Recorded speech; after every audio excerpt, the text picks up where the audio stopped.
Welcome to Hrithik IAS academy. Friends, आज हम class 8 की हिस्ट्री की बुक के फर्स्ट चैप्टर के बारे में पढ़ते हैं। फर्स्ट चैप्टर का नाम है कैसे, कब और कहाँ। हेडिंग है तारीखें कितनी महत्वपूर्ण होती हैं। एक वक्त था जब इतिहासकार तारीखों के जादू में ही खोए रहते थे। कब किस राजा की ताजपोशी हुई, कब कौन सा युद्ध लड़ हुआ, इन्हीं तारीखों पर गर्मागर्म बहसें चलती थीं। आम समझ के हिसाब से इतिहास को तारीखों का पर्याय माना जाता था। आपने भी लोगों को यह कहते हुए सुना होगा, इतिहास तो बहुत उबाऊ है भाई, बस तारीखें रटते चले जाओ। क्या इतिहास के बारे में यह धारणा सही है? इनमें कोई शक नहीं कि इतिहास अलग अलग समय पर आने वाले बदलावों के बारे में भी होता है। इसका संबंध इस बात से है कि अतीत में चीज़ें किस तरह की हैं थी और उनमें क्या बदलाव आए हैं। जैसे कि हम अतीत और वर्तमान की तुलना करते हैं, हम समय का जिक्र करने लगते हैं, हम पहले और बाद में की बात करने लगते हैं। रोज़मर्रा की ज़िंदगी में हम अपने आसपास की चीज़ों का हमेशा ऐतिहासिक ऐतिहासिक सवाल नहीं उठाते। हम चीज़ों को स्वाभाविक मानकर चलते हैं, मानो जो कुछ हमें दिख रहा है वह हमेशा से ऐसा ही रहा हो। लेकिन हम सबके मन सामने कभी कभी अचंभे के क्षण आते हैं। कई बार हम उत्सुक हो जाते हैं और ऐसे सवाल पूछते हैं जो वाकई ऐतिहासिक होते हैं। किसी व्यक्ति को सड़क किनारे चाय के घूंट भरते देखकर आप इस बात पर हैरान हो सकते हैं कि चाय या कॉफ़ी पीने का चलन शुरू कब से हुआ होगा। रेलगाड़ी की खिड़की से बाहर झांकते हुए आपके जहन में यह सवाल उठ सकता है कि रेलवे का निर्माण कब हुआ है।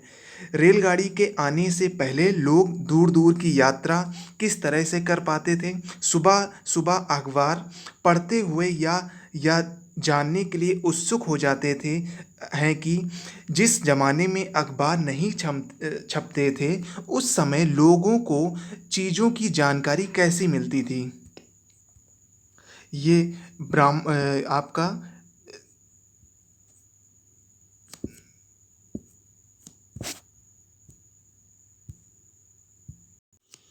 आपका क्या है, ब्राह्मण ब्रिटानिया को शास्त्र भेंट कर रहे हैं। ब्राह्मण क्या कर रहे हैं? ब्रिटानिया को शास्त्र भेंट कर रहे हैं।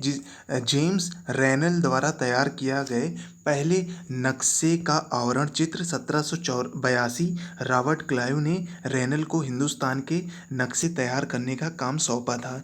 भारत में अंग्रेजों की विजय के समर्थक रेनल को वर्चस्व स्थापित करने की प्रक्रिया में नक्शे तैयार करना बहुत महत्वपूर्ण लगता था। इस तस्वीर में दिखाया गया है कि भारत के लोग स्वेच्छापूर्वक अपने प्राचीन पवित्र ग्रंथ ब्रिटिश सत्ता की प्रतीक ब्रिटानिया को सौंप रहे हैं, मानो वे उसे भारतीय संस्कृति की रक्षा के लिए आने का आग्रह कर रहे हैं। ये आप देख सकते हैं।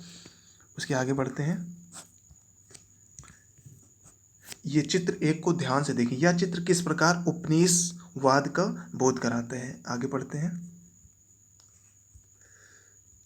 ये सारे ऐतिहासिक सवाल हमें समय के बारे में सोचने के लिए प्रेरित देते हैं।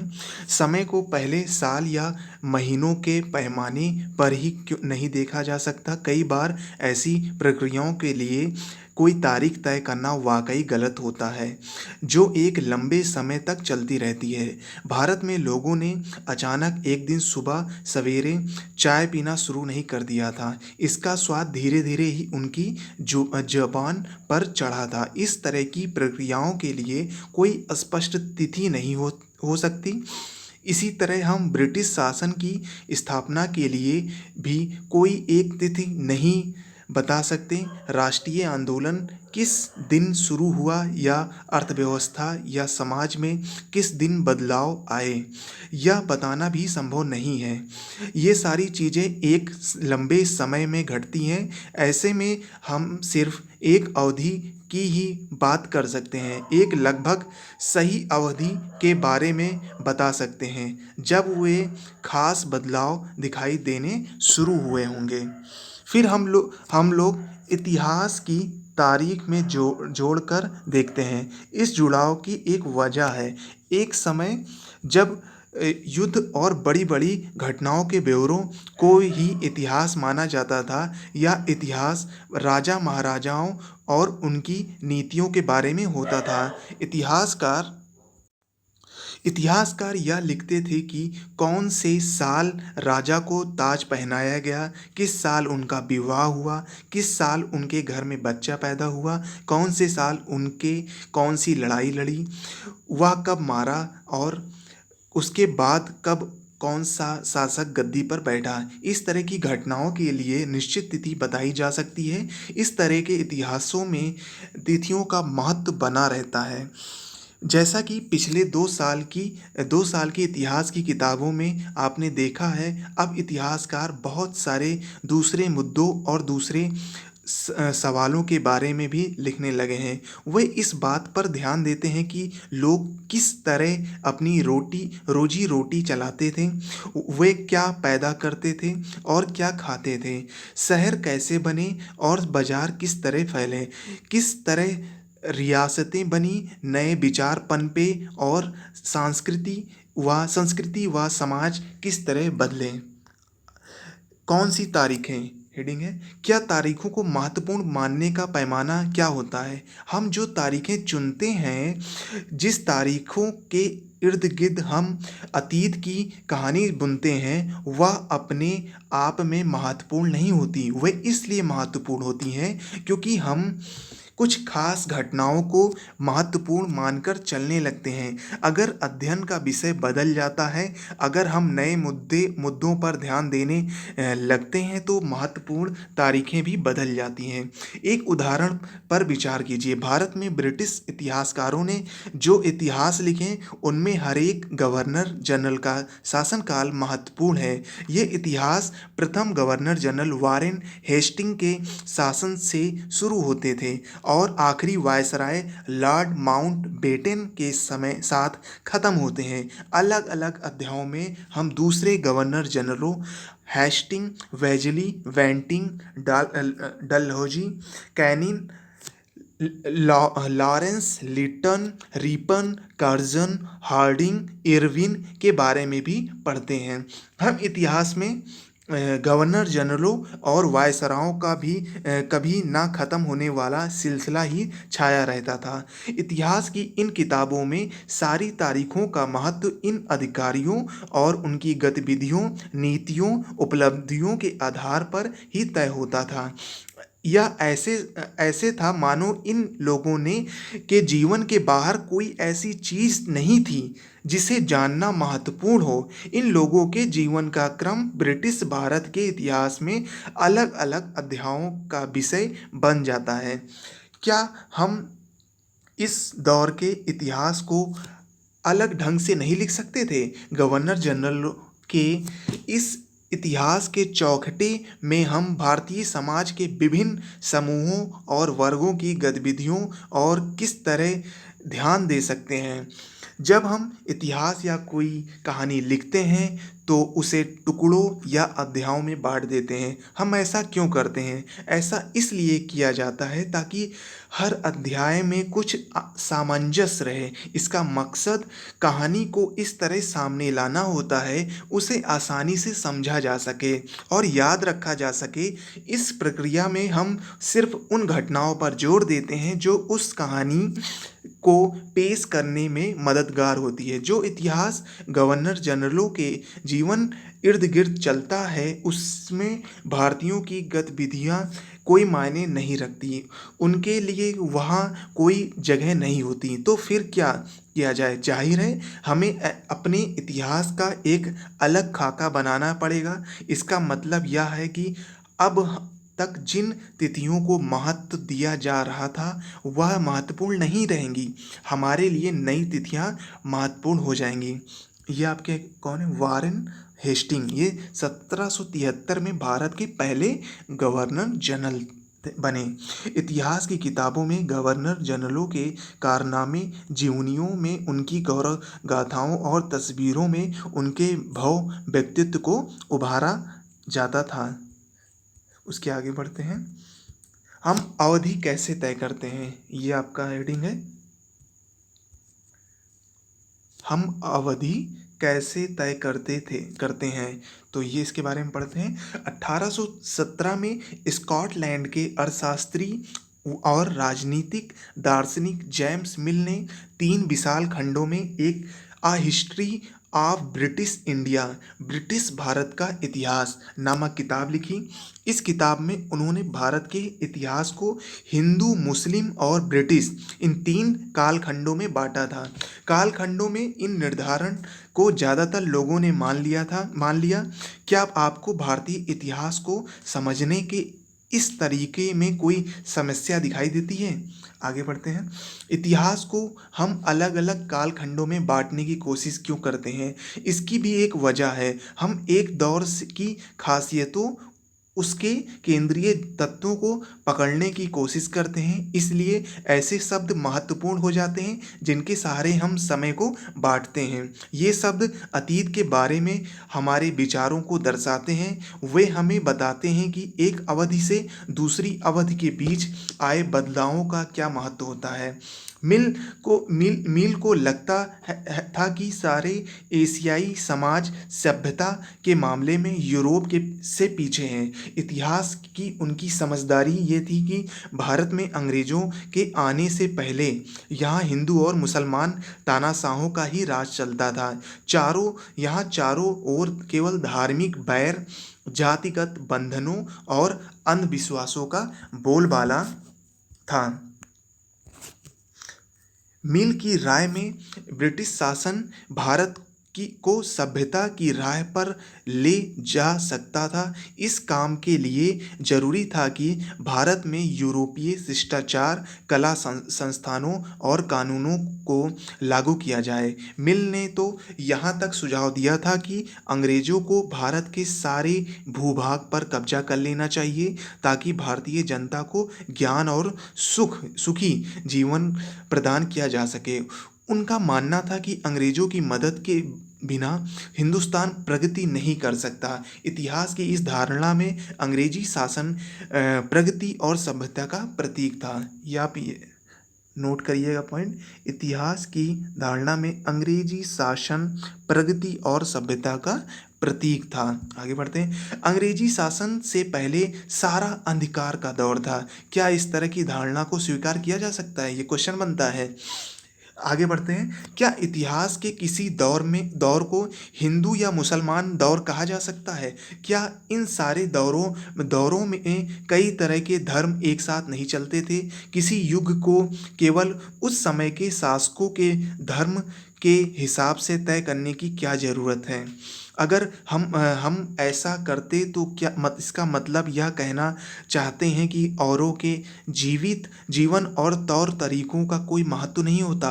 हमें यह याद रखना चाहिए कि प्राचीन भारत में सारे शासकों का भी एक धर्म नहीं होता था, अलग अलग धर्म के होते थे। आगे बढ़ते हैं। अंग्रेजों द्वारा सुझाए गए वर्गीकरण से अलग हटकर इतिहासकार भारतीय इतिहास को आमतौर पर प्राचीन, मध्यकालीन तथा आधुनिक काल में बांटकर देखते हैं। इस विभाजन की भी अपनी समस्या है। इतिहास को इन खंडों में बांटने की यह समझ भी पश्चिम से आई है। पश्चिम में आधुनिक काल को विज्ञान, तर्क, लोकतंत्र, मुक्ति और समानता जैसी आधुनिकता की ताकतों के विकास का युग माना जाता है।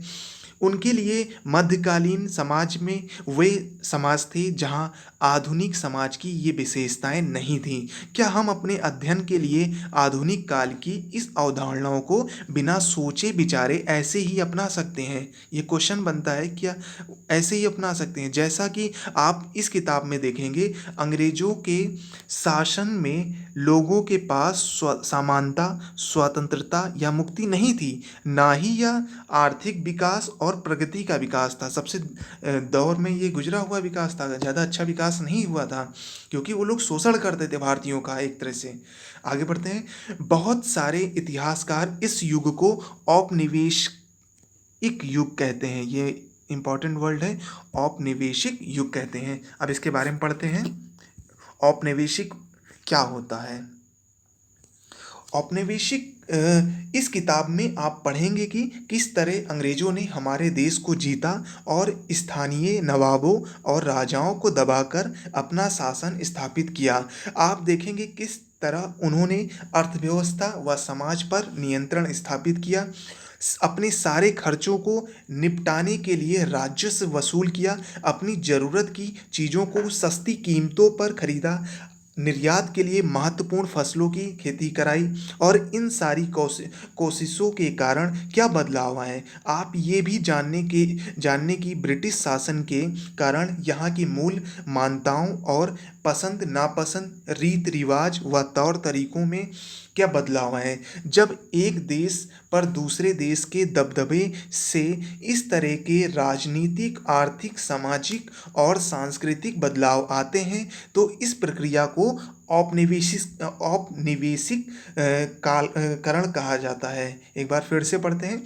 जब एक देश पर दूसरे देश के दबदबे से इस तरह के राजनीतिक, आर्थिक, सामाजिक और सांस्कृतिक बदलाव आते हैं, तो इस प्रक्रिया को औपनिवेशीकरण कहा जाता है। आगे बढ़ते हैं। लेकिन जल्दी में ही आप ये समझ जाएंगे, सारे वर्ग और समूह इन बदलावों को एक ही ढंग से अनुभव नहीं करते थे। इसलिए इन किताबों को हमारे अतीत यानी हमारे अतीतों पर केंद्रित नाम दिया गया है। आगे हम किस तरह जानते हैं। भारतीय इतिहास के पिछले 250 साल का इतिहास लिखने के लिए इतिहासकार कौन से स्रोत का इस्तेमाल करते हैं। सबसे पहला है प्रशासन अभिलेख तैयार करना। जो प्रशासन होता है वो आपका क्या करता है, अभिलेख तैयार करता है। अंग्रेजी शासन द्वारा तैयार किए गए सरकारी रिकॉर्ड इतिहासकारों का एक महत्वपूर्ण साधन होते थे। अंग्रेजों की मान्यता थी कि चीज़ों को लिखना बहुत महत्वपूर्ण होता है। उनके लिए हर निर्देश, हर योजना, नीतिगत फैसले, सहमति, जांच को साफ साफ लिखना जरूरी था। ऐसा करने के बाद चीज़ों का अच्छी तरह अध्ययन किया जा सकता था और उन पर वाद विवाद किया जा सकता है। इन समझदारी के चलते ज्ञापन, टिप्पणी और प्रतिवेदन पर आधारित शासन की संस्कृति पैदा हुई। अंग्रेजों को यह भी लगता था कि तमाम अहम दस्तावेजों और पत्रों को संभाल कर रखना जरूरी है। लिहाजा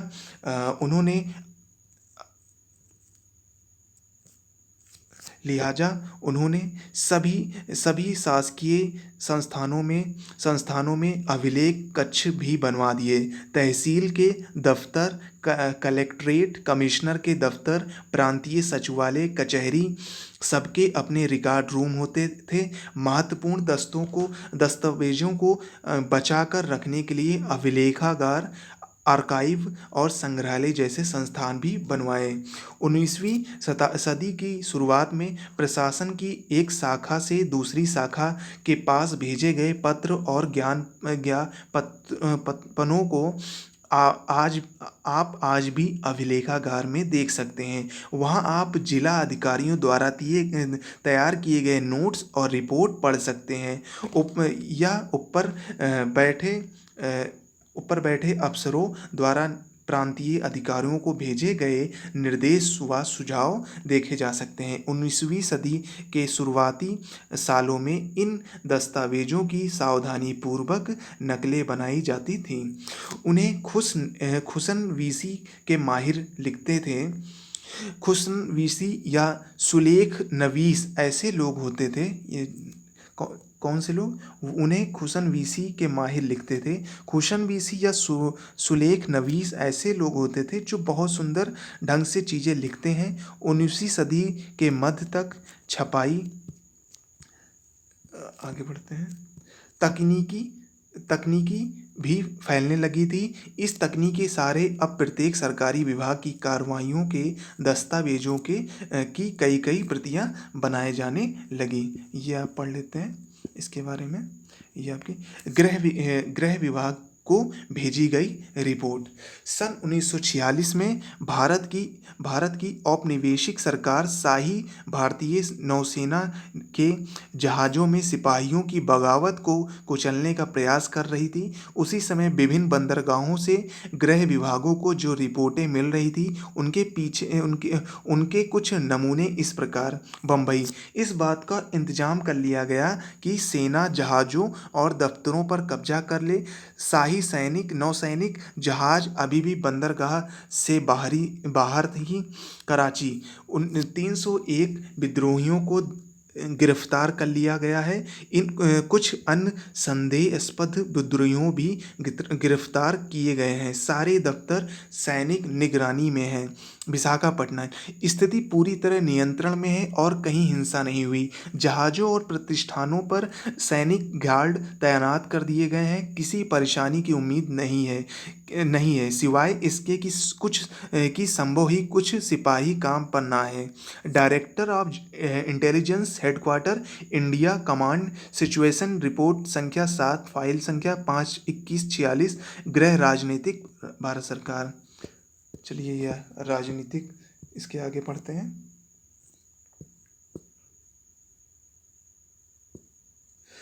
तकनीकी को ये सर्वेक्षण का बढ़ता महत्व। औपनिवेशिक शासन के दौरान सर्वेक्षण का चलन भी बहुत महत्वपूर्ण होता गया। अंग्रेजों का विश्वास था कि किसी देश पर अच्छी तरह शासन चलाने के लिए उसको सही ढंग से जानना जरूरी होता है। ये बात ध्यान देने वाली है कि औपनिवेशिक शासन के दौरान क्या होता था, सर्वेक्षण का जो चलन था भी महत्वपूर्ण हो गया। मतलब सर्वेक्षण करते थे और अंग्रेजों का विश्वास था किसी देश पर अच्छी तरह से शासन चलाने के लिए उसको सही ढंग से जानना जरूरी होता है। 19वीं सदी की शुरुआत तक पूरे देश का नक्शा तैयार करने के लिए बड़े बड़े सर्वेक्षण किए जाने लगे। गांवों में राजस्व सर्वेक्षण किए गए। इन सर्वेक्षणों में धरती की सतह, मिट्टी की गुणवत्ता, वहाँ मिलने वाले पेड़ पौधे और जीव जंतुओं का स्थानीय इतिहासों व फसलों का पता लगाया जाता था। अंग्रेजों की राय में किसी इलाके का शासन चलाने के लिए इन बातों को जानना जरूरी था। 19वीं सदी के आखिर में हर 10 साल में जनगणना की जाने लगी। कौन सी? 1880 के 90 के लगभग। जनगणना के जरिए भारत के सभी प्रांतों में रहने वाले लोगों की संख्या, उनकी जाति, इलाके और व्यवसाय के बारे में जानकारियां इकट्ठा की जाती थी। इसके अलावा वनस्पति सर्वेक्षण, प्राणी वैज्ञानिक सर्वेक्षण, पुरातत्व सर्वेक्षण, मानवशास्त्रीय सर्वेक्षण, वन सर्वेक्षण आदि कई दूसरे सर्वेक्षण भी किए जाते थे। आगे बढ़ते हैं। अनधिकृत रिकॉर्ड से क्या पता चलता? रिकॉर्ड के इस विशाल भंडार से हम बहुत कुछ पता लगा सकते हैं, फिर भी इस बात को नज़रअंदाज नहीं किया जा सकता कि ये सारे सरकारी क्या होते थे, सरकारी तस्वीरों को भी बहुत ध्यान से देखना चाहिए। उनसे हमें चित्रकार की सोच के बारे में पता चलती है। 1857 के विद्रोह के बाद अंग्रेजों द्वारा तैयार की गई सचित्र पुस्तकों में यह तस्वीर कई जगह दिखाई देती है। इन तस्वीर के नीचे लिखा होता है, बागी सिपाही लूट खसोट में लगे हुए। अंग्रेजों की नज़र में विद्रोही जनता लालची, दुष्ट और बेरहम थी। इस विद्रोह के बारे में आप अध्याय 5 में पढ़ेंगे। आगे बढ़ इसमें ये आप देख सकते हैं, ये चित्र है।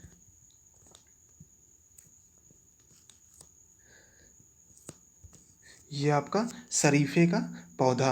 1770 का दशक, अंग्रेजों द्वारा बनाए गए वनस्पति उद्यान और प्राकृतिक इतिहास के संग्रहालयों में विभिन्न पौधों के नमूने और उनसे संबंधित जानकारियां इकट्ठा की जाती थी। इन नमूनों के चित्र स्थानीय कलाकारों से बनवाए जाते थे।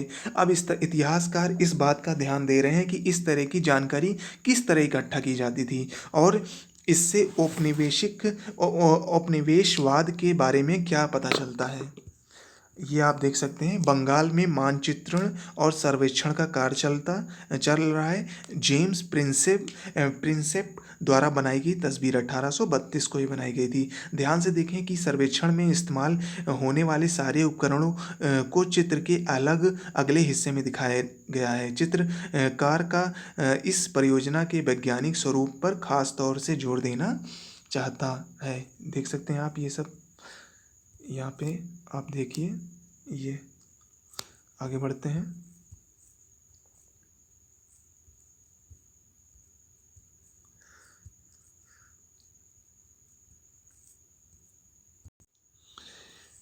ये इंसानों के खाने के लायक नहीं। अखबारों से देश के विभिन्न विभागों में चल रहे आंदोलन का पता चलता है। यहाँ 1946 में हुई पुलिस की एक हड़ताल की खबर दी गई।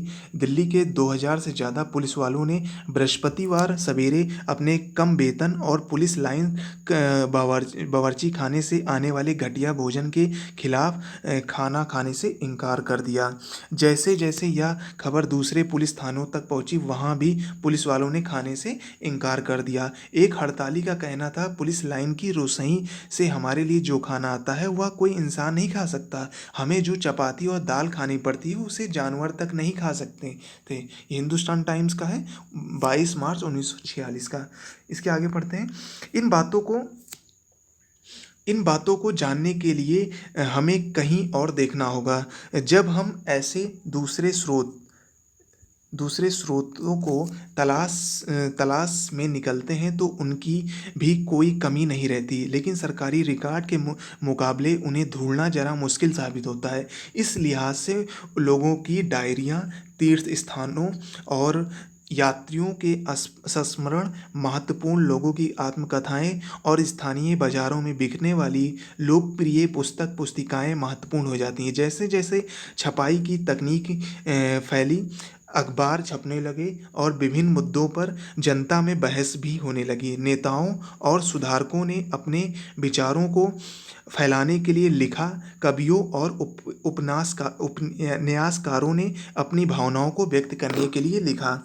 लेकिन ये सारे स्रोत उन लोगों ने रचे जो पढ़ना लिखना जानते थे। इनसे यह नहीं लगा सकते कि आदिवासी और किसान, खदानों में काम करने वाले मजदूर या सड़कों पर जिंदगी गुजारने वाले गरीब किस तरह के अनुभवों को से गुजर रहे थे। अगर हम थोड़ी और कोशिश कर लें तो हम इस बारे में भी जान सकते हैं। जैसे जैसे आप इस किताब में आगे बढ़ेंगे आपको यह बात समझ में आने लगेगी। ये आप देख सकते हैं, ये आपकी गतिविधि है। स्रोत एक और, क्या आपको प्रतिवेदनों के स्वरूप में कोई फ़र्क दिखाई देता है? बताएं क्या फ़र्क पड़ता है।